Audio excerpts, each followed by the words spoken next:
안녕하세요, 옴스입니다. 여러분들을 괴롭히는 성장과정 항목 작성법, 오늘 두 번째 시간입니다. 과거 성장과정 작성법에 대해서 정리해서 영상을 올린 바 있는데요. 이미 조회수가 6만을 넘어버렸습니다. 이 내용 보시고 여기 나온 내용을 기준으로 해서 지원자들의 자소서를 첨삭할 것이기 때문에 먼저 보시고 오시면 좋을 것 같습니다. 자, 먼저 그 성장과정 작성법의 핵심 내용을 살짝 정리를 해보자면 이렇습니다. 첫 번째는 자신만의 생각, 가치관을 분명하게 주제로 제시할 것입니다. 천편일률적인 배려심을 키웠다, 도전정신을 키웠다, 다양한 경험을 했다, 우리 부모님으로부터 봉사정신을 물려받았다. 이런 전형적인 주제 그리고 키워드 안 쓰셔도 됩니다. 여러분들만의 삶의 태도와 생각들이 드러나는 주제여야만 그래 차별성이 생기는 거고, 그 차별성을 가지고 이야기를 끌어갈 수 있어야 됩니다. 자, 두 번째는 그 전체적인 흐름을 과정으로 구성할 것이라는 점이 바로 두 번째 핵심입니다. 우선 전형적인 패턴으로 제가 제안을 드리는 건 뭐냐면, 지금의 나를 만든 사건을 중심으로 해서 여러분들이 경험 속에서 여러분들만의 삶의 태도나 생각을 도출을 하게 되고, 그 이후에 도출된 주제에 부합하는 이후 경험을 여러분들이 제시하게 되면 하나의 흐름으로 여러분들이 어떤 계기를 통해 어떤 생각을 갖게 되었고, 그 생각이 어떻게 현재까지 이어져 오고 있는지 과정으로 여러분들이 자소서를 작성하실 수가 있습니다. 자, 세 번째는 뭐냐면 여러분들 직무 역량이 아니라는 점입니다. 성장 과정은 여러분들의 인성적 그리고 태도 측면에서의 장점을 읽어볼 수 있는 항목입니다. 그렇기 때문에 내가 어떤 꼼꼼함이 있다, 분석력을 키워왔다, 그리고 지원한 분야와 관련해서 다양한 자격증과 공모전을 따오고 이수해 왔다라는 등등의 주제는 지양하시는 게 반드시 좋습니다. 자, 요 세 가지 포인트 가지고서 여러분들이 작성한 자소서들 한번 다시 좀 같이 분석을 좀 해보도록 하겠습니다. 자, 총 4분의 자소서 가지고 왔고요. 자, 첫 번째 자소서부터 좀 먼저 내용 보시면 되겠습니다. 자, 먼저 첫 번째 주제는 진솔해 보입니다. 지원자만의 주체적인 주제라고 좀 생각이 드는 부분이 있긴 있고요. 자, 인성적 측면에서의 주제 괜찮습니다. 하지만 마지막 부분에서 과정을 중심으로 전개하지 못했습니다. 아마도 그냥 가치관 자체만을 이제 부각시켰다라는 측면에서 이제 과정으로 작성하지 않으셨을 수가 있는데요. 흐름으로 구성되지 않다 보니 주제 설득력이 크게 전달되지는 않습니다. 왜냐면 간략한 상황 앞에서 나오고요. 자, 간략한 상황 이후에 주제만 이제 잔뜩 드러나는 모습 보이고 있는데, 자, 그렇다 보니까 지원자가 이런 삶의 태도를 이후에 이 경험을 통해서 갖추게 된 이후 어떻게 그런 노력들을 해왔는지에 대한 부분을 확인할 수 없어서 설득력이 떨어지게 되는 것입니다. 자, 그리고 부수적으로 보자면 이 경험의 구체성이 다소 아쉽습니다. 그냥 거짓말을 해가지고 둘 다 크게 혼났다라는 내용인데 분량은 좀 너무 많이 작성을 하신 것 같고요. 지금 보시면 제목에서도 그렇고 여기 첫 문장에서도 그렇고 첫 문단의 마지막 문장도 그렇고 심지어는 이 두 번째 문단까지 모두 다 같은 내용. 자, 이 모두 다 같은 내용을 간결하게 정말 거짓말하면 안 된다, 그리고 당당하게 진실을 얘기할 수 있어야 된다라는 주제와 명료하게 도출하고 분량을 확 줄인 다음에 아까 말씀드렸던 이 과정을 중심으로 추가적인 경험을 제시했다면 더욱 좋았을 수밖에 없겠습니다. 자, 두 번째 자기소개 그리고 성장 과정에 대해 기술해달라고 하는 항목 좀 보도록 하겠습니다. 항목을 보시면 자기소개와 함께 성장 과정을 기술해달라고 하고 있는데요.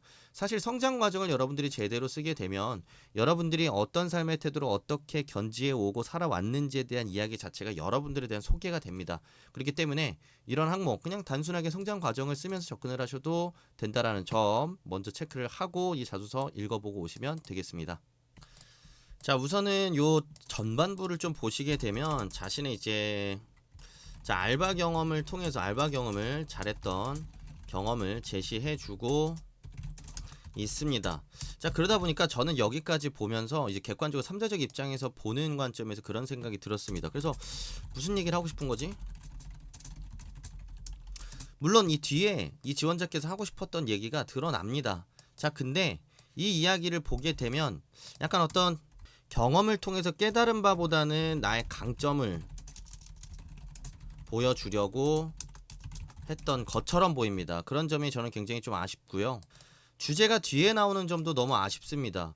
이 부분만 보면서 이 지원자가 무슨 얘기를 하는 건지 라는 그런 의구심이 들게 되고, 그 내용에 대한 확인을 거의 후반부가 가서야만 확인할 수 있기 때문에 이 지원자가 전달하고자 하는 메시지가 굉장히 느리게 전달될 수밖에 없고 가독성은 떨어지게 되는 것입니다. 앞부분만 보면 지원자와 관련된 경험을 어필하는 것처럼 보이기 때문입니다. 그래서 차라리 이런 이야기를 구성하고 싶었다면 여기다가 이제 그런 덕분에 주문이 밀리는 일 없이 진행될 수 있었고, 그리고 매니저로부터 뒤에 나오는 이런저런 평가를 받을 수 있었다. 이렇게 작은 일도 세심하게 챙기는 게 팀 전체로 보자면 큰 도움이 될 수 있다는 것을 생각해 볼 수 있었다 라고 이런 식으로 뒤에다 붙여줬다면 경험을 통해서 주제와 생각이 도출이 되었을 거고, 이후에 관련된 경험을 이제 덧붙여서 흐름으로 구성했으면 분명히 끝났을 것입니다. 근데 이제 그런 부분으로 이렇게 흐름으로 구성하려고 한 게 아니라 좀 이제 주요한 그런 나를 부각시킬 수 있는 경험을 이제 선제적으로 제시하고, 내가 이래서 각종 인정과 제안을 받아왔다라는 자랑을 늘어놓기 식으로 작성해버려서 매우 아쉬운 자소서인 것 같습니다. 특히 마지막 후반부에서는 자기 자랑을 이렇게 잔뜩 늘어놓고 다양한 것을 깨닫고 뭐 여러가지 수월할 수 있도록 돕고 어쩌고 저쩌고 하는데 다 피상적인 내용일 뿐이고요. 두세 줄이면 다 정리가 됩니다. 여러분들이 글을 쓸 때, 자소서를 쓸 때 굉장히 중요한 부분은 뭐냐면 핵심 메시지나 주제는 최대한 간결하게 쓴 게 중요하고요. 자, 구체적인 사례를 덧붙여서 내가 그런 사람이라는 것을 경험으로 보여줘야 됩니다. 요 점까지 같이 이 사례를 통해서 체크하시고 넘어가시면 좋을 것 같습니다. 자, 세 번째 사례 좀 읽어보시고 피드백 들어보시면 좋을 것 같습니다. 자, 우선은 첫 번째 문단부터 보도록 하겠습니다. 뭐 이게 이 자연스러운 경험과 주제 도출을 시도했다라는 거는 괜찮습니다. 괜찮은 편입니다. 그런데 주제는 다소 부자연스러워 보이고요. 상황은 좀 잘 이해가 되지는 않습니다. 왜냐하면 물론 이 몸이 불편했던 친구가 스스로 해내는 모습을 보면서 나도 혼자 해낼 수 있겠다라는 생각을 가진 건 좋은데, 어떤 이유에서 그 친구를 보며 그런 생각을 갖게 되었는지 이전의 모습이 나오지 않아서 좀 뭔가 개연성이 좀, 그러니까 주제의 자연스러움이 확실하게 전달되는 느낌은 아닙니다. 그러니까 예를 들면 이 지원자가 이 친구를 보기 전에는 항상 쉽게 포기하고 남의 도움을 쉽게 받으려고 하는 성향이었는데, 어떻게든 자기가 스스로 해보려는 이 친구를 보면서 나의 모습을 반성하게 되었다든지, 이런 식으로 좀 더 확실한 어떤 상황을 가지고 주제를 도출했다면 이 주제가 더 설득력이 있었을 텐데, 그냥 그 친구 보면서 나도 혼자 해야지 라는 생각을 갖게 됐다라는 건 다소 설득력과 개연성이 떨어진다라는 점이 좀 아쉬웠던 것 같습니다. 자, 그리고 여기서도 또 주제의 중복이 여기저기 보입니다. 첫 문단에 두 갈식으로 억지로 제시하려고 하다 보니까 내용이 이제 또 제목이랑도 중복이 되었고요. 자, 그리고 이 부분에서도 또 그 친구를 보면서 이런 주제를 깨닫게 됐다라는 또 중복이 보입니다. 결국에 중간 부분에 요 절반 정도의 분량만 구체적인 상황에 해당하고 나머지는 똑같은 말을 계속해서 반복하고 있다라는 점 쉽게 파악을 해볼 수가 있습니다. 그리고 하나만 더 마이너한 좀 이제 피드백을 하자면, 도움닫기라는 표현을 왜 쓰셨는지 모르겠습니다.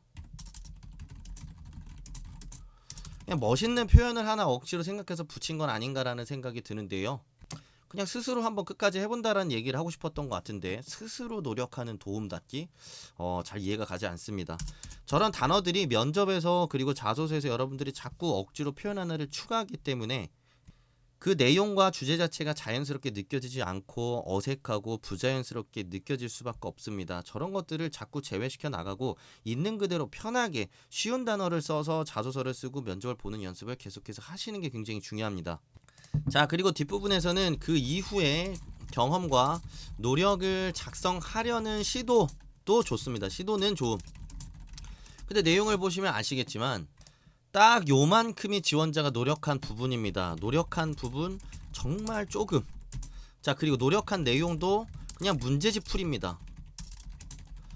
그러니까 예를 들면 만약에 사례를 제시한다고 하더라도 뭐 프로젝트라든지 뭐 연구라든지 뭐 공모전이라든지 과제라든지 막 이런 것들을 중심으로 여러분들이 써볼 수도 있었을 텐데 그냥 문제집 풀 때 풀에 의존하기보다는 한 번 더 생각해봤다.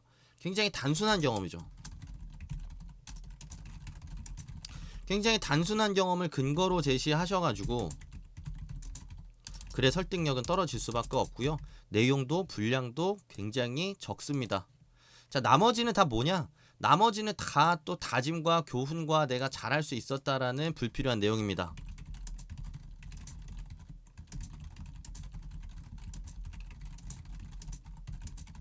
이런 게 바로 문제 해결 능력의 초석이 되었다. 도움닫기라는 필수적인 걸 배웠다. 신입사원으로서도 그럴 거다. 앞으로 좌절하지 않을 거다. 기타 등등 다 의미 없는 내용이죠. 여러분들이 이 내용을 한번 보십시오. 주제 좋습니다. 예를 들면 혼자서 극복하는 그런 노력이 중요하다. 자, 근데 그 주제를 납득시킬 수 있는, 설득할 수 있는 구체적인 근거는 대체 어디 있습니까? 없지 않습니까? 자, 이런 식으로 여러분들이 근거를 서술하는 데 집중하는 게 아니라 계속해서 난 그런 생각을 갖게 됐다. 그럴 것이다. 그럴 수 있다. 그런 사람이다. 앞으로도 잘하겠다. 라는 이런 불필요한 얘기에 너무 많은 분량을 할애하다 보니 자우선은 설득력이 갈수록 없어질 수밖에 없습니다. 자, 이런 부분들 생각해서 다시 한번 수정해 보시면 좋을 것 같고요.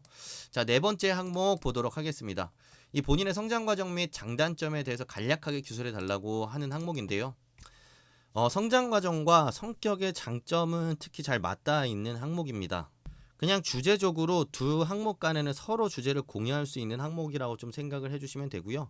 그래서 본인의 성장 과정과 장단점을 동시에 작성해 달라고 한다면 성장 과정을 중심으로 장점을 같이 드러내고 그리고 단점은 따로 어떤 단점이 있는지 어떻게 개선했는지를 혹은 개선해 나가고자 하는지를 별도로 추가를 해주시면 충분히 쉽게 작성할 수 있습니다. 자, 먼저 자소 항목 읽어보시고 같이 보도록 하겠고요. 자, 내용을 보시면 쪼개서 보도록 하겠습니다. 이게 분량이 짧다고 해서 여러분들이 어렵게 생각하시는데요. 그냥 어떤 짧은 계기라고 하더라도 거기서 여러분들의 생각이 도출되고 그 생각을 중심으로 이후에 어떤 행동이나 경험들 간략하게 붙여주면 됩니다. 항목이 적은 만큼 주제는 똑같이 분명하되 경험 자체를 조금 줄여서 제시한다고만 생각하면 충분히 작성하실 수 있습니다. 여러분들이 경험의 모든 부분을 이 항목에 넣고자 하기 때문에 어려운 거지 그냥 필요한 만큼만 주제를 50자에서 100자 정도 쓰고 그리고 그 주제가 도출됐던 경험 100자 그리고 이후의 경험 100자 이렇게 쓰면 300자로 충분히 구성이 가능하고 여기서 여러분들이 조금 더 분량을 보충하고 싶은 경험 부분에 50자든 100자든 조금 더 넣은 다음 마지막 남은 100자 분량에서 단점을 제시한다면 충분히 500자로도 여러분들이 보여주고 싶은 성장 과정과 좋은 삶의 태도 그리고 해당하는 경험 전부 다 보여줄 수 있습니다. 앞에서 보셨던 대로 불필요한 부분에 여러분들이 장황한 설명을 하는 분량을 확실하게 줄여만 준다면 충분히 가능하다라고 생각하시면 되겠습니다. 자, 먼저 첫 문단으로 제가 이렇게 3개의 문단으로 좀 이렇게 나눠 봤는데요. 첫 문단의 이야기를 좀 보자면 뭐 원칙 준수에 대한 이야기를 하고 있습니다. 학창 시절에 마감 기한을 지키지 못했다면서 원칙을 어겼다는 생각에 마음이 편치 않았다라고 얘기를 하고 있는데 뭐 어쩔 수 없이 500자 분량이기 때문에 뭐 간략하게 상황 제시한 거 나쁘지 않습니다. 500자니까요. 뭐 분량이 조금 더 많았다면은 조금 더 길이감이 있게끔 그 당시의 상황을 조금 더 설명했었어도 됐겠지만 이후에 관련된 경험과 주제와 다른 추가적인 경험 제시까지 해야 된다는 측면에서 어떻게 보면 적절한 분량일 수 있겠다는 생각이 듭니다. 자, 다만 여기서 이제 지원자께서 도출한 그런 생각, 도출된 주제, 생각의 개연성, 설득력 떨어집니다. 아니, 과제 지키지 못해서 아쉬웠다가 갑자기 왜 원칙과 규정까지 가는지 저는 도저히 이해가 되지 않습니다. 원칙과 규정이라는 건 대체 왜 나왔을까요? 그러니까 여러분들이 상황에서 여러분들이 전달하고 싶은 메시지와 실제로 도출된 메시지 간에 그런 자연스러운 연결이 굉장히 중요한데 이런 식으로 상황과 주제가 따로 놀다 보니 듣는 입장, 보는 입장에서는 그 내용이 이해가 되지 않게 되고 면접자들에게 자꾸 질문을 하게 되는 겁니다. 그게 원칙과 규정이랑 무슨 상관이냐? 규정이란 얘기는 왜 넣은 거냐? 라는 식의 이런 질문을 받게 된다라는 것이죠. 물론 분명하게 원칙과 규정 준수와 관련된 내용이라고 한다면 더 확실하게 설명을 했었어야 됩니다. 확실하게 설명을 하던지 아니면 그냥 자연스럽게 쉽게 그 상황과 맥락에 맞는 주제만 명료하게 제시하던지 둘 중에 하나는 반드시 해주셨으면 좋겠고요. 자, 뒤에서 보시면은 갑자기 등장하는 경험, 성장 과정이라는 주제의 흐름에 맞춰서 쓴 경험이 아니죠. 아마도 그냥 나의 장점이라고만 생각하고 쓰셨던 것 같습니다. 근데 제가 위에서 먼저 이 항목에 대한 피드백을 진행하기 전에 말씀을 드렸지만 성장 과정과 장점 맞닿아 있습니다. 자, 이런 경험을 통해서 만약에 이 지원자께서 원칙의 중요성을 느꼈고 그 원칙을 이후에는 정말 잘 실천하고 유지했던 관련된 경험을 제시한다면 그것도 이 지원자만의 장점이 될 수 있었을 것입니다. 자, 그런 구성을 할 수 있었는데 그런 구성 못하신 거는 조금 아쉬운 부분이라고 생각이 들고요. 성격의 장점 맞닿아 있다고 말씀드렸던 이유는 뭐냐면 직무 역량이 아니라 인성, 태도적인 부분을 보여줄 수 있는 항목이라고 제가 계속해서 말씀을 드리고 있습니다. 그런데도 지금 보시면 계획 수립과 통계 분석 역량이라는 또 직무 역량 키워드를 또 제시하고 있다는 점, 바로 좀 이제 눈에 띄는 모습, 아쉬운 부분이고요. 그냥 문제 상황을 보면 음료 재고가 계속 쌓이는 문제가 있었다라는 그냥 간략한 상황 나오고 있고, 거기서 그냥 물류 발주 계획 수립과 판매 분석, 수요 분석을 했다라고 하는데 거창하게 얘기합니다. 얘기하지만 구체적인 상황 부재. 자, 이런 편의점 관련된 경험을 가지고 이렇게 거창하게 계획 수립과 통계 분석 역량을 키웠다. 어떤 면접관님도 이야기 믿지 않습니다. 너무 거창한 키워드. 자, 구체성 없는 상황과 해결 과정. 자, 당연히 설득력이 없을 수밖에 없습니다. 여러분들은 이 작은 분량에다가 어떻게 그 이야기를 할 수 있겠냐라고 저한테 반문을 하시는데요. 충분히 할 수 있습니다. 스펙을 뛰어넘는 자소서, 심플 사례에서도 그 사례들 많이 제가 넣어놨고요. 그리고 애초에 이런 부분들, 내가 그렇게 역량을 키울 수 있었다. 그리고 여기서도 마찬가지, 어떤 상황인지에 대한 설명과 어떻게 해결했는지에 대한 설명에 집중해도 모자를 판에 그냥 내가 문제 해결을 위해 나섰는데 발주계획 수립과 판매량 통계를 분석했다라는 주제어를 똑같이 그대로 반복하는 형태의 문장만을 썼기 때문에 당연히 어떤 행동을 어떻게 해서 무슨 문제를 개선했는지 쓸 분량이 없을 수밖에 없습니다. 자, 그리고 더 근본적으로 제가 앞에서 얘기했던 대로 앞에서 도출됐던 이 주제를 이어받아서 그런 원칙을 견지했던 다른 상황을 제시했었다고 한다면 성장 과정과 분명한 장점 도출까지 한 번에 가능했었을 수도 있겠습니다. 자, 그리고 마지막 부분, 자신의 단점이 아니다. 그냥 갑자기 업무 상황에 에러를 해결했던 경험을 쓰고 있습니다. 대체 왜? 동문서답이죠. 전혀 의미 없는 내용이라는 점에서 그냥 볼 내용이 없다라는 점 다시 같이 체크를 해볼 수가 있겠습니다. 자, 오늘 이렇게 성장과정 작성법, 지난번에 제가 올렸던 영상을 중심으로 핵심적인 내용 같이 짚어봤고요. 이 핵심적인 내용을 중심으로 여러분들이 작성하는 성장과정에 어떤 문제점이 있는지 같이 살펴봤습니다. 이 두 개의 영상 꼼꼼하게 살펴보시면서 자신의 성장과정과 직접적으로 비교를 해보시면 좋을 것 같고요. 안 좋은 부분 확실하게 개선하셔서 올 상반기, 하반기 모두 다 취업하실 수 있었으면 좋겠습니다. 도움이 되셨다면 구독과 좋아요 부탁드리고요. 다음에 더 좋은 영상으로 다시 찾아오도록 하겠습니다. 감사합니다. 옴스였습니다.